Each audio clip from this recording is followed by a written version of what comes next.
বিসমিল্লাহির রহমানির রহিম। শহীদ cadet academy main campus 2 প্রিয় শিক্ষার্থী বন্ধুরা, আমরা ভাষার অধ্যায়ে সাধুচলিত রীতির পার্থক্য লেখাচ্ছিলাম। আজকে অবশিষ্টগুলো দেখো।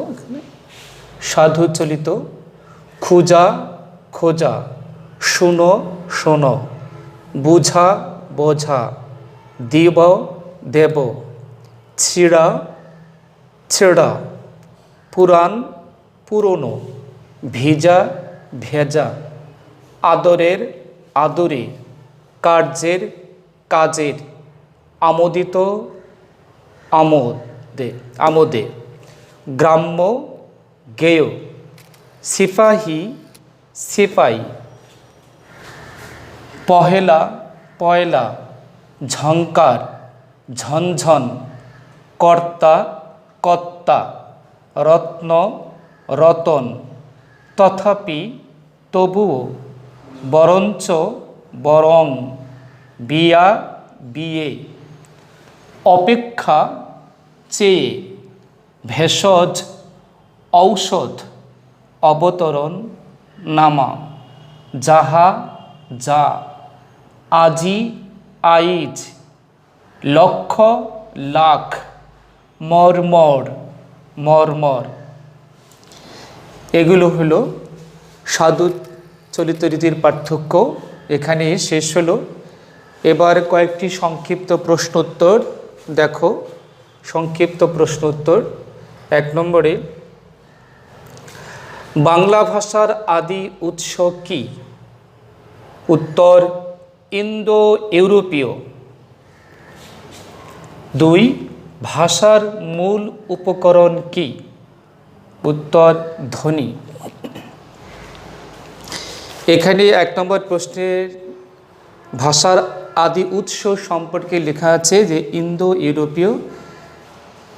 এর আগেও একটু বলেছিলাম আমি যে ভাষার উৎস নিয়ে অনেক মতপার্থক্য রয়েছে।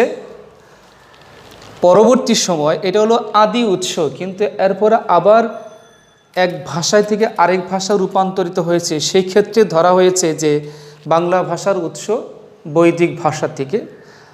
এরপর আবার এটা সংস্কার হয়ে আসছে। কেউ বলছে বাংলা ভাষা এসেছে প্রাকৃত ভাষা থেকে, মাগধী প্রাকৃত, অপভ্রংশ প্রাকৃত, এরকমভাবে বিভিন্ন জনে বিভিন্ন মত ব্যক্ত করেছেন। এজন্য আমরা সেদিকে যাব না। তবে তোমাদেরকে এটা মনে রাখতে হবে যে আদি উৎস হলো ইন্দো ইউরোপীয়। 3 নম্বরে, বাংলা গদ্য সাহিত্য কখন বিকাশ লাভ করে? উত্তর: মধ্যযুগে। 4 নম্বরে, আঞ্চলিক ভাষার অপর নাম কি? উত্তর: উপভাষা।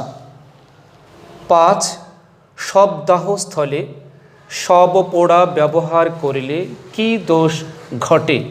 উত্তর: গুরুচণ্ডালী দোষ। 6, মধ্যযুগে বাংলা লেখ্যরীতি সামান্য নমুনা কিসে পাওয়া যায়? উত্তর: দলিল দস্তাবেজে পাওয়া যায়। দলিল মানে হলো যে ক্ষেতের যে দলিল থাকে, ক্ষেত খামারে বাড়ি ঘরের দলিল থাকে, সেই দলিল। 7, কোন ভাষা রীতির পদবিন্যাস সুনিয়ন্ত্রিত ও সুনির্দিষ্ট? উত্তর: সাধু ভাষা। 8, সাধু ও চলিত ভাষা রীতির পার্থক্য কোন পদে বেশি? উত্তর: ক্রিয়া ও সর্বনাম পদে। 9, চলিত রীতির প্রবর্তন করেন কে? উত্তর: প্রমথ চৌধুরী। 10, বর্তমান পৃথিবীতে কত কোটি লোকের মুখের ভাষা বাংলা? উত্তর: প্রায় 25 কোটি। 11, কিভাবে ভাষার পার্থক্য ও পরিবর্তন ঘটে? উত্তর: দেশ কাল ও পরিবেশ ভেদে। 12, প্রত্যেক ভাষার কয়টি মৌলিক অংশ থাকে? উত্তর: 4টি মৌলিক অংশ থাকে। শিক্ষার্থীরা, এতক্ষণ আমরা সাধু চলিত রীতির পার্থক্য লেখালাম শব্দের ক্ষেত্রে। এবার আসো সাধু ও চলিত ভাষার পার্থক্য। সাধু চলিত ভাষার পার্থক্য অনেকগুলো দেওয়া আছে, এক এক বইয়ে এক এক রকম আছে। কোনো কোনো বইয়ে 10টা আছে, কোনো কোনো বইয়ে 11টা, কোনো কোনো বইয়ে 13টা। তো এখানে আমি 7টা লিখিয়েছি। মূল যে 7টা শিখলে পরে মোটামুটি সব কিছু বোঝা যাবে, সেই 7টি লিখিয়েছি এখানে। তবে এখানে আমি কোনো উদাহরণ লেখাই নাই, তোমরা বই থেকে উদাহরণগুলো শিখবে। যেমন 1 নম্বর আছে, সাধু ভাষায় তৎসম শব্দের ব্যবহার বেশি। এটার উদাহরণ দেওয়া আছে বইয়েতে, বই থেকে উদাহরণটা শিখে নেবে। চলিত ভাষায় আসো, চলিত ভাষায় তদ্ভব ও দেশি শব্দের ব্যবহার বেশি। 2 নম্বরে, সাধু ভাষায় সর্বনাম ও ক্রিয়াপদের রূপ পূর্ণাঙ্গ।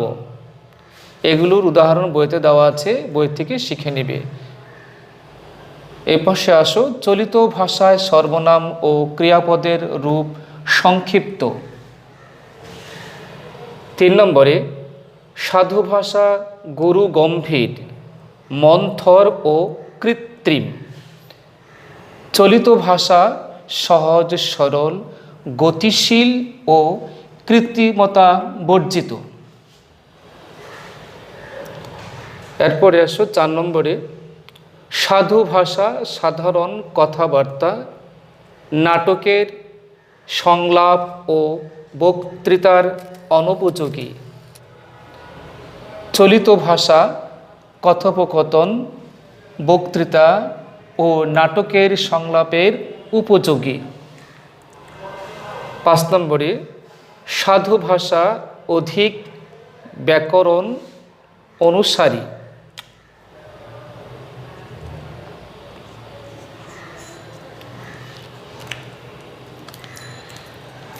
চলিত ভাষা ব্যাকরণের সুনির্দিষ্ট নিয়মের অনুসারী নয়।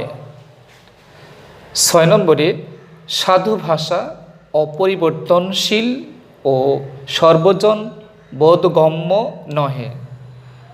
মানে সবাই বুঝতে পারে না। সাধু ভাষার এমন শব্দ রয়েছে যেগুলো সবাই বুঝতে পারে না, সেটাকে বোঝানো হয়েছে বোধগম্য নয়।